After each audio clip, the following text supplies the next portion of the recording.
What's up, everybody? Welcome back to the Mindset of Steel podcast, where we talk about training smarter, staying consistent, and building a strong body and mind for life. Today, I'm here at Train4Tomorrow Physical Therapy with Dr. Sam Ynfante, a physical therapist who helps people move better, recover faster, and stay active. We actually met at the Cresskill 5K that took place a few weeks ago, and I thought this is the perfect person to understand how to prevent injuries and stay strong long term. Thanks for having me here, Sam. Oh, thank you. Thank you for this. This is awesome. Cool. Happy to hear, happy to serve your community and all communities as one. Cool. All right, so we're gonna just jump right in, and I want to ask you, Sam. So, tell me a little bit about your story. What brought you into physical therapy? So, I'm a local kid. I grew up in Dumont. I've played sports all my entire life. Had injuries along the way. Went to college. Didn't know what I wanted to do. Ended up studying exercise science. Fell in love with strength conditioning and just athletic development. I thought I wanted to be a movement specialist, so that's what kind of pushed me towards physical therapy. I had some bump in the roads, but eventually I got there. Okay, cool. That's great. So tell me, was there a specific point in time, or maybe a client that made you just say to yourself, aha, this is like really what I love doing? Yeah, it's kind of throughout my entire journey. I felt like as I was working with people or as I was studying about human development and athletic development, I just fell in love with that side. And I first practiced on myself. I played sports throughout my life and throughout college. So I like to see the own development in myself. And then that's kind of where I wanted to see, I could see myself taking it to the next level and helping others. Cool. So you play sports in school then? Yes. So did you get injured? Yes, I had not too many injuries, but I had quite sustaining injuries where it would limit how I ran. Yeah. Affected my mental state because I was in constant pain all the time, and trying to navigate being an athlete, but also living normal life pain-free. Yeah, I get it. I have kids that my oldest son already went through high school, and he had a couple of visits to the physical therapist. he played football, so we get it. I get it as well. Yeah. All right, cool. So a lot of people think that physical therapy is just for injuries. Is that really the case, or there's more to it? No, physical therapy has all different facets. It could be a lot of preventative. It's a lot of education as well. The most important thing is we want people to move better, understand their bodies more, and learn how to move that way they can hopefully prevent. You can't 100% prevent injury, but you could at least try to be a little bit more durable in the style that you train and the style that you play. Got it.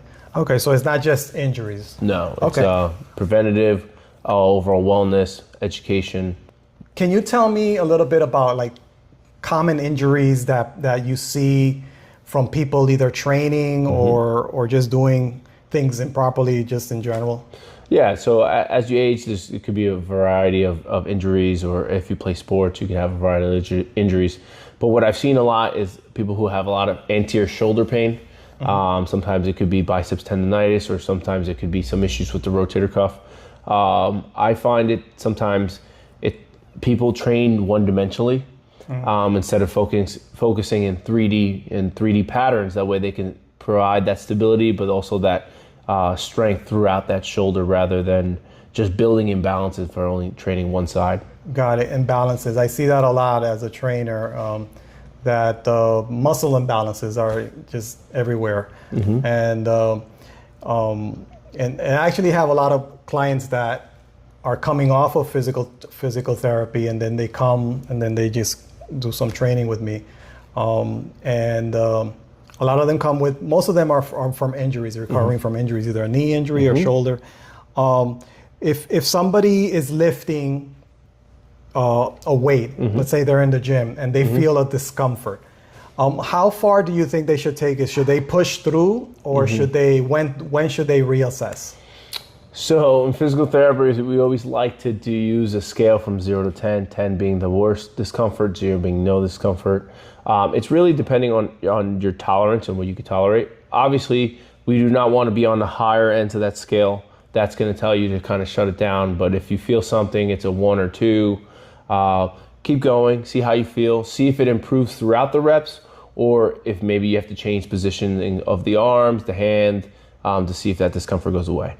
Some people always they just like to avoid it completely. And every time they do one exercise, that same exercise, it really hurts and they're limited. Mm-hmm. Our goal is to not make you limited, and sometimes you have to focus on the areas that do hurt, so that way you can improve and find ways to get rid of that. Right, okay, got it.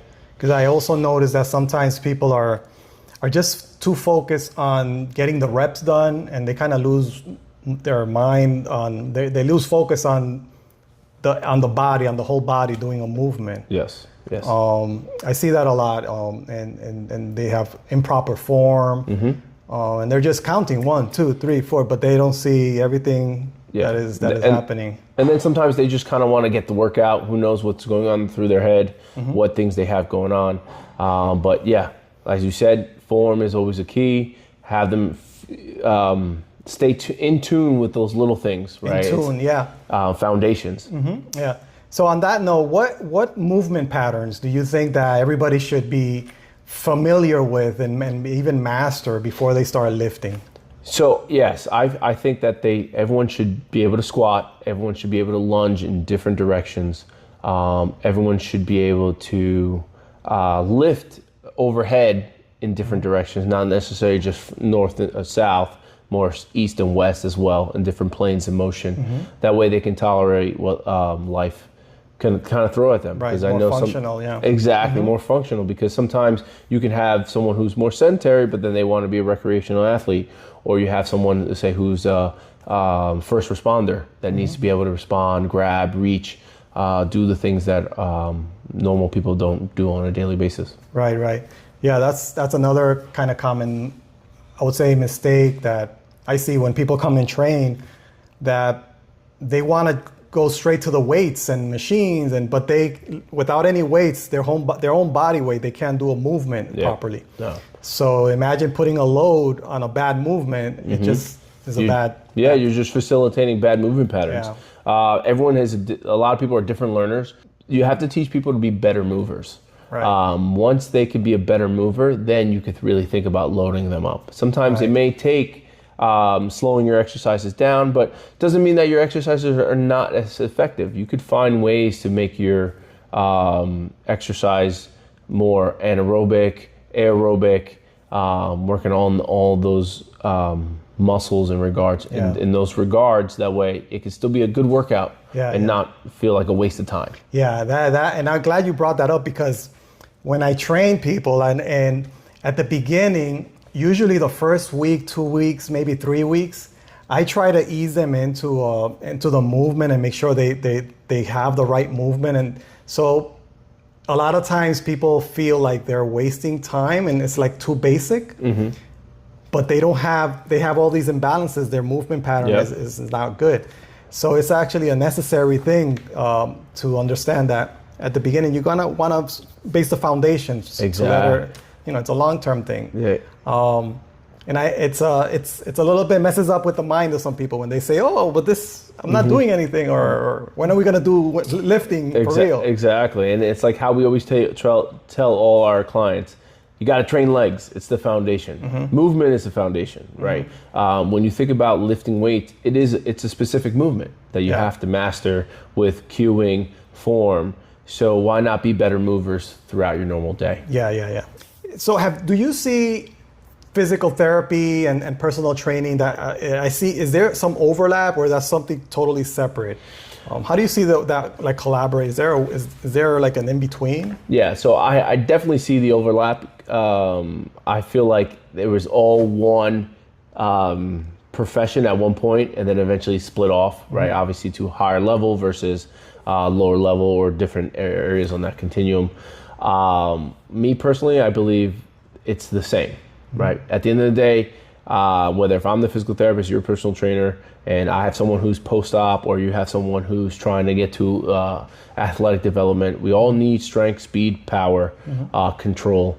We all need to understand how to move and how to progress and when to regress. Right. So with that being said, strength conditioning is a part of the entire personal training and physical therapy. So it just depends on where you're at and what level. Right. And I see also, like, the way I see it as, I feel like a physical therapist might be more in tune with the anatomy and at the lower level than myself as a trainer. And like when it comes to like the shoulder, it's such a complicated area that has so many different muscles. Yeah. And when there's an injury, like I might be able to help. I am able to help somebody grow their delts, rear, mid, front.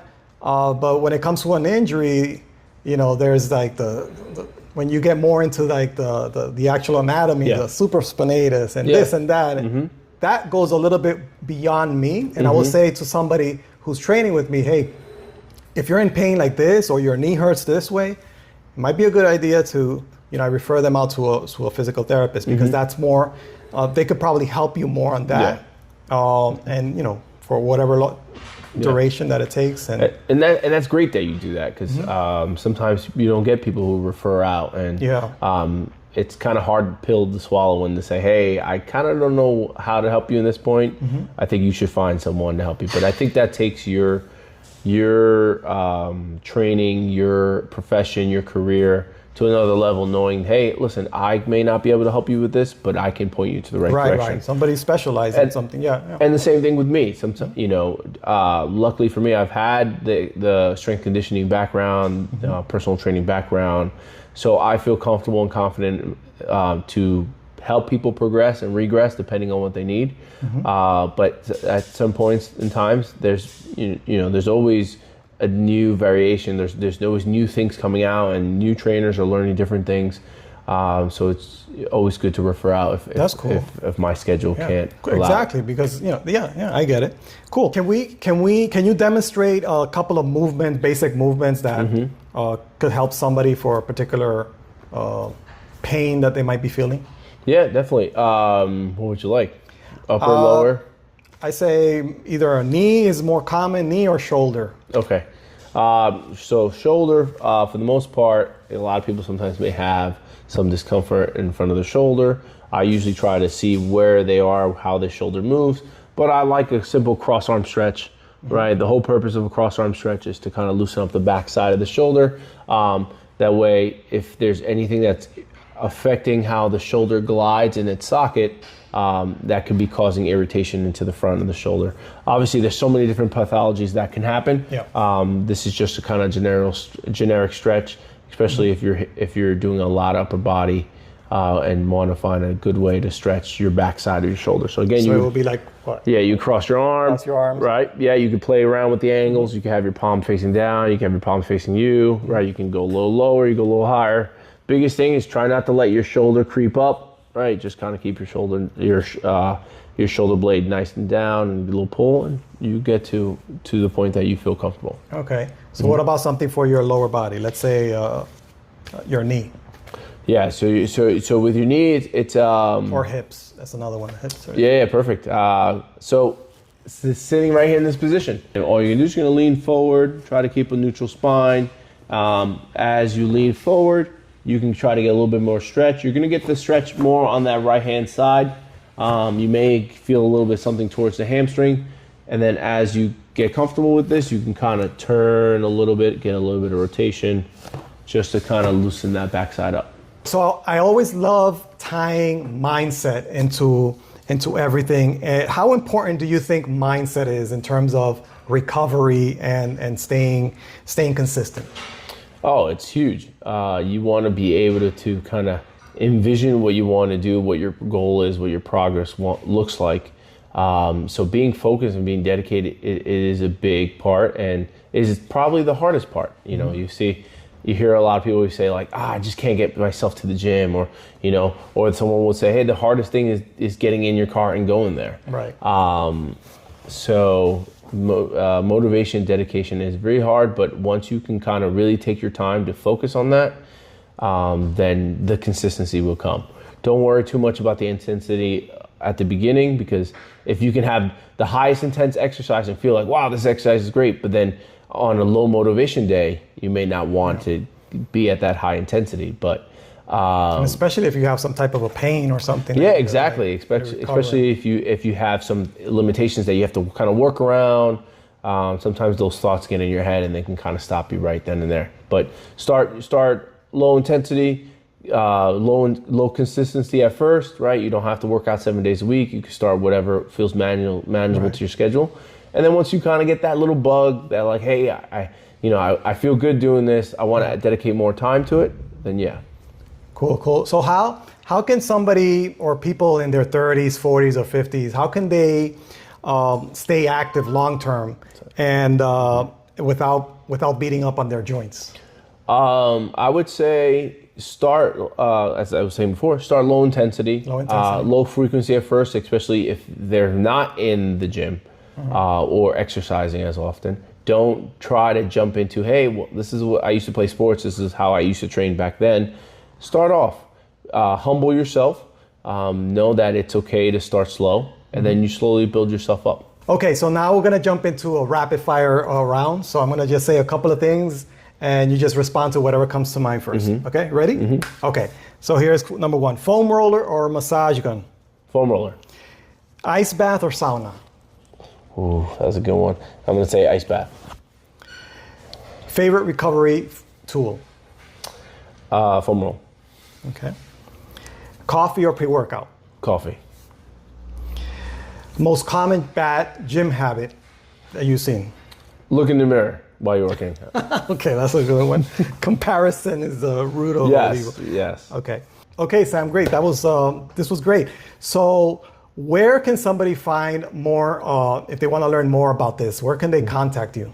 They can find me at train4tomorrownj.com. That's my website. They can also email me at train4tomorrownj@gmail.com. Or they can always give me a call. I'm right here in Cresskill, right next to Cresskill Bagels. Whoever's local might know where that is. They'll see my sign outside, and they can definitely contact us. Cool. All right, thanks for having me here, and I really enjoyed it. No, thank you for taking the time to see me. Thanks. Guys, make sure to follow Dr. Sam Ynfante on Instagram at Train4Tomorrow. And if you want to stay strong, pain-free, and consistent, subscribe to my free Mindset of Steel weekly newsletter and check out our podcast on YouTube, Spotify, and Apple. See you next time.